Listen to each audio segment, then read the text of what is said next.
You'll never get that UN position now. My mother-in-law's voice crackled through the phone, dripping with satisfaction. I just spoke to Marcus on the committee, told him all about your unstable behavior and how you're a security risk. Good luck explaining that away. My name is Alexandra Santos, and at 32, I'd spent the last decade building my career in international humanitarian law.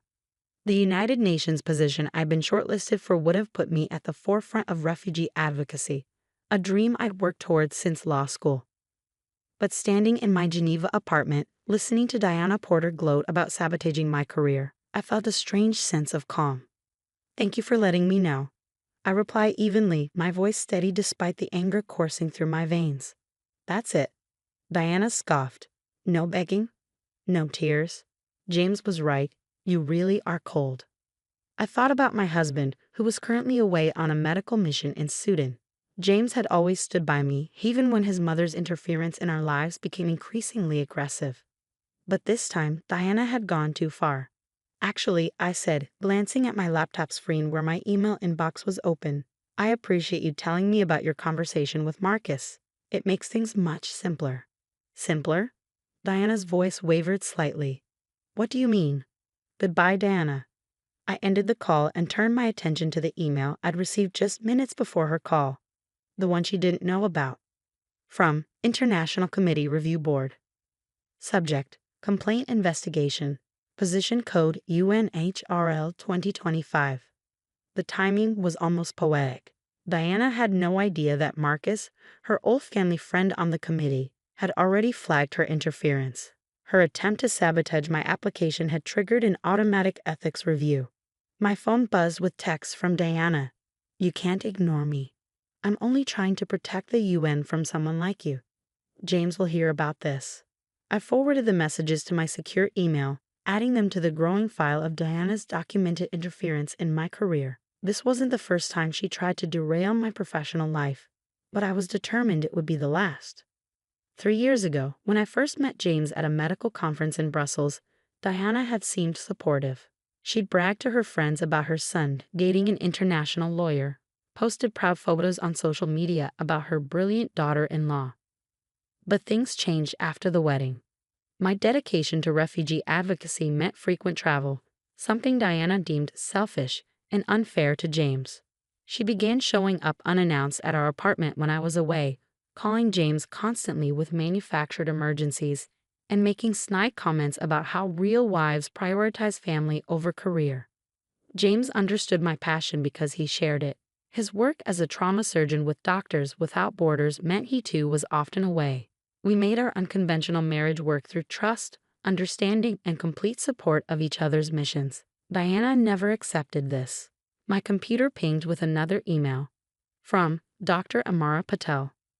Subject: Incident Report, Diana Porter.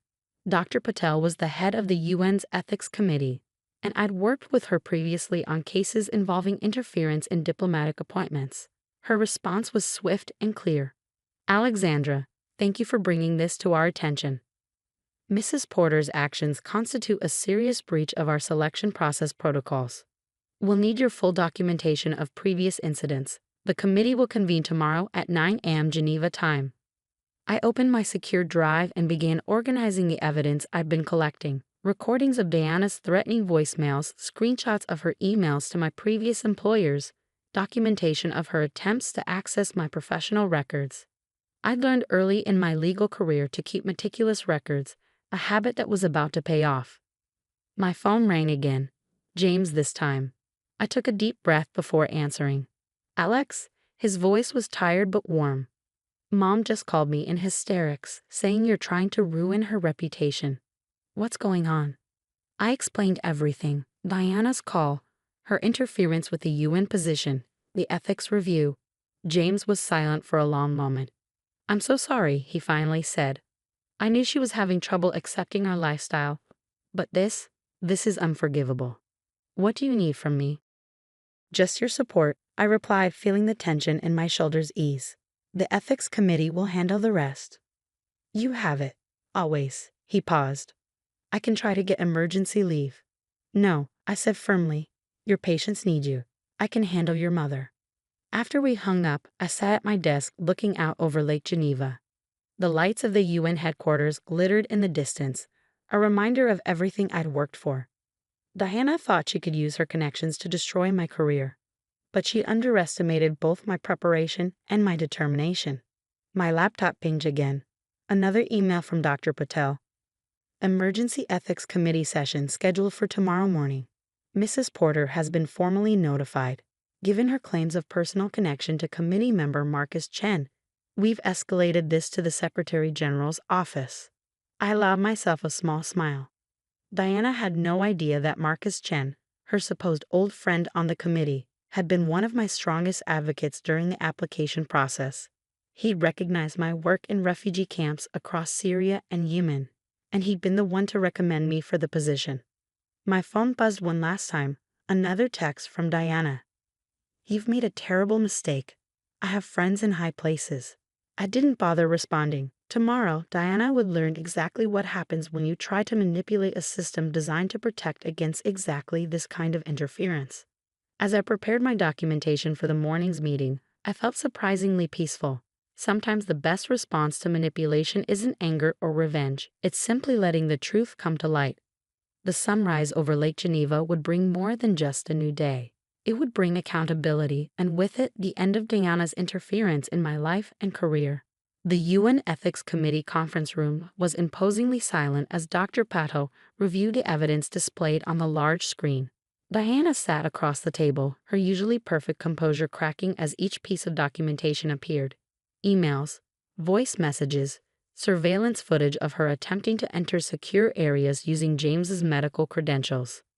"Mrs. Porter," Dr. Patel's voice cut through the silence, "would you care to explain why you accessed the UN's secure database using your son's medical clearance card?" Diana's hands trembled slightly as she adjusted her designer scarf. "I was simply concerned about the security of the organization. As a mother." "As a mother," Dr. Patel interrupted, "you committed multiple violations of international security protocols. This goes far beyond family concern, Mrs. Porter." I sat quietly, watching the scene unfold. Marcus Chen, the committee member Diana had claimed as her ally, looked at her with unveiled disappointment. "Diana, I've known your family for years. Why would you fabricate stories about our relationship to interfere with a UN appointment?" Diana's face flushed. "I never fabricated anything. We met at the Geneva Gala 3 years ago." "You said." "I said it was nice to meet you," Marcus cut in. "That single interaction hardly justifies claiming intimate knowledge of UN committee decisions or using my name to threaten candidates." The evidence continued to mount. Security footage showed Diana attempting to access my office at the Geneva headquarters. Records revealed her multiple calls to different department heads, each time claiming different connections or emergencies to get information about my application. "Miss Santos." Dr. Patel turned to me. "How long has this interference been occurring?" I opened my laptop, pulling up a meticulously organized timeline. The documented incidents began 3 years ago, shortly after my marriage to James Porter. However, the intensity escalated significantly after my UN position shortlisting. Diana's lawyer shifted uncomfortably in his seat as I presented each incident. Her attempts to contact my former colleagues at humanitarian organizations, her false complaints to ethics boards, her orchestrated concerns about my mental stability. "This is ridiculous," Diana burst out. "I was protecting the UN from someone who clearly puts career above family. She's never home, she's always in some war zone or refugee camp. What kind of wife?" "Mrs. Porter," Dr. Patel's voice was sharp, "we are not here to judge Miss Santos' personal life. We are here because you attempted to manipulate a United Nations appointment process through fraudulent means." The door opened, and James walked in. I hadn't expected him to make it. He was supposed to be in Sudan for another week. Diana's face lit up with hope. "James, finally, you can explain how difficult Alexandra has made our family life." "No, Mom." James's voice was tired but firm as he sat beside me. "I'm here to support my wife and to formally distance myself from your actions. What you've done isn't just wrong, it's criminal." Diana's face crumpled. "But I did it for you. She's never there for you, always running off to dangerous places." "Like I do," James challenged. Or have you forgotten that I spend months at a time in conflict zones too? Alex and I support each other's missions. We always have. The only person creating problems in our family is you." The committee members exchanged glances as Diana's facade finally cracked. Tears streaked her perfectly applied makeup as she realized her son wasn't going to rescue her this time. Dr. Patel cleared her throat. "Given the severity of these violations, the committee will need to deliberate. We'll reconvene in 1 hour." As we filed out of the conference room, I felt James's hand slip into mine. "I caught the first flight I could," he whispered. "Couldn't let you face this alone." We found a quiet corner in the building's cafe, away from Diana's tearful protests to her lawyer. James looked exhausted but determined. "I had no idea how far she'd gone," he said, running a hand through his hair. "All those times she complained about you being away, she was actually trying to sabotage your work." I squeezed his hand. "It's not your fault. Your mother made her own choices." "Did you know," he said with a slight smile, "that Marcus Chen actually reached out to me last month? He wanted to tell me how proud the committee was to have someone with your experience joining them. He had no idea my mother was claiming to be his close friend." The hour passed quickly, and soon we were back in the conference room. Diana looked smaller somehow, her earlier confidence replaced by nervous fidgeting. Dr. Patel addressed the room with practiced authority. "The committee has reached several decisions. First, regarding the UN position. Ms. Santos' appointment will proceed as planned, with additional security measures in place." I felt James squeeze my hand under the table as Dr. Patel continued. "Second, Mrs. Porter's actions constitute serious violations of UN security protocols. We are referring this matter to appropriate legal authorities. Additionally, she will be permanently banned from all UN facilities and events." Diana's lawyer whispered something to her, but she seemed beyond hearing it.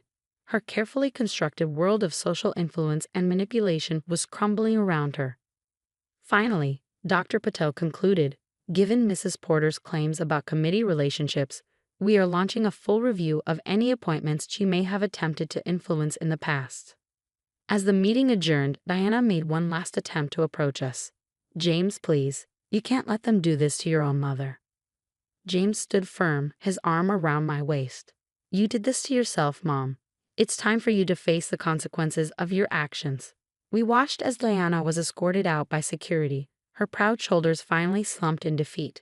The woman who had spent years trying to control and manipulate everything around her had finally lost all control. Marcus Chen approached us as the room cleared. "Alexandra, I want you to know that your appointment was based solely on your exceptional qualifications. Nothing your mother-in-law did could have changed that." As we left the UN building, the late afternoon sun cast long shadows across Lake Geneva. James looked at me with concern. "Are you okay?" I thought about the years of subtle undermining, the constant criticism, the attempts to drive a wedge between us. "You know what? I actually am.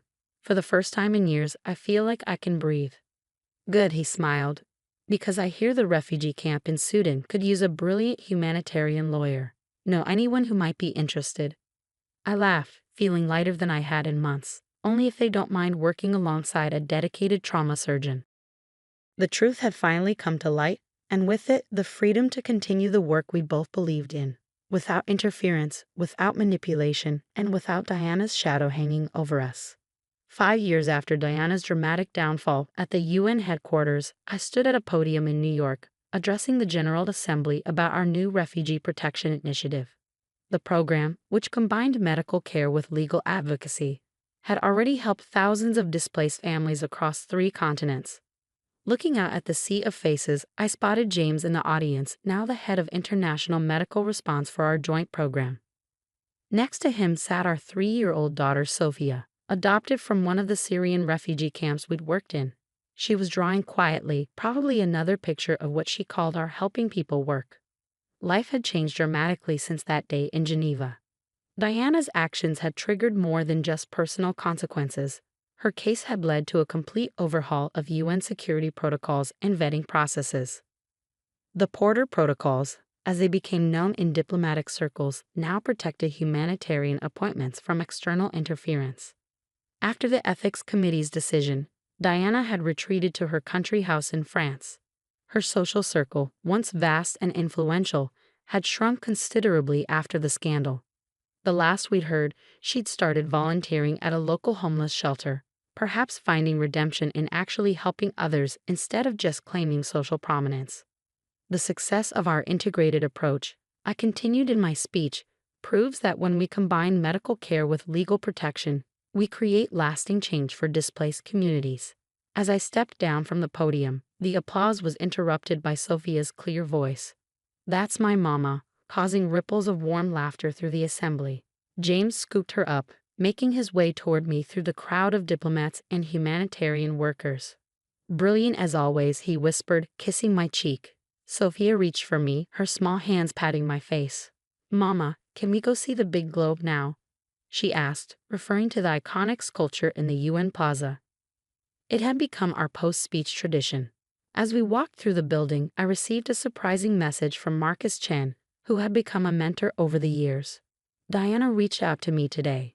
She's been following your work from afar. She asked if she could send Sophia a birthday gift. I told her I'd check with you first." I showed the message to James, who sighed thoughtfully. "What do you think?" We sat on a bench near the globe, watching Sophia trace the continents with her tiny fingers. The past 5 years had taught us a lot about forgiveness and growth. "Maybe," I said slowly, "it's time to open a small door." James nodded, understanding in his eyes. People can change. Mom's quarterly reports from the shelter show she's been consistently volunteering for 3 years now. No drama, no social media posts, just quiet service. The next week, a package arrived at our New York apartment. Inside was a handmade quilt, each square depicting a different country where we'd worked. A note fell from the wrapping. "Dear Sophia, I've watched from afar as your parents help make the world better. Each square represents a place where they've brought hope to others. I hope one day you'll understand the incredible legacy you're part of. With love, your grandmother." The gift was thoughtful, personal, and most importantly, came with no demands or manipulations. It was, perhaps, the first genuine gesture we'd seen from Diana in years. That evening, as Sophia slept under her new quilt, James and I sat on our balcony overlooking the city lights. The shelter coordinator called. James said quietly, "Mom started a legal aid program for their residents. She's using her social connections to help people find jobs and housing." I smiled, thinking about how life's greatest lessons often come from unexpected places. She's finally understood what real influence means. Our phones buzzed simultaneously. An emergency alert from a refugee camp in Lebanon. Medical crisis, legal complications, families in need of immediate assistance. "I'll book the flights," James said, already reaching for his laptop. "I'll call the team," I added, sending quick messages to our coordination unit. As we prepare for another mission, I glanced at Sophia's peaceful form under the quilt of many nations. Diana had been right about one thing: we were creating a legacy, but not the one she'd originally envisioned of social status and controlled appearances. Instead, it was a legacy of service, of using our skills to make real change in the world. The next morning, as we explained to Sophia that we had to go help more families, she simply nodded with the wisdom only children possess. "Like the pictures on my blanket," she said. "Helping people everywhere." Our nanny, Maria, who'd become family over the years, arrived to stay with Sophia.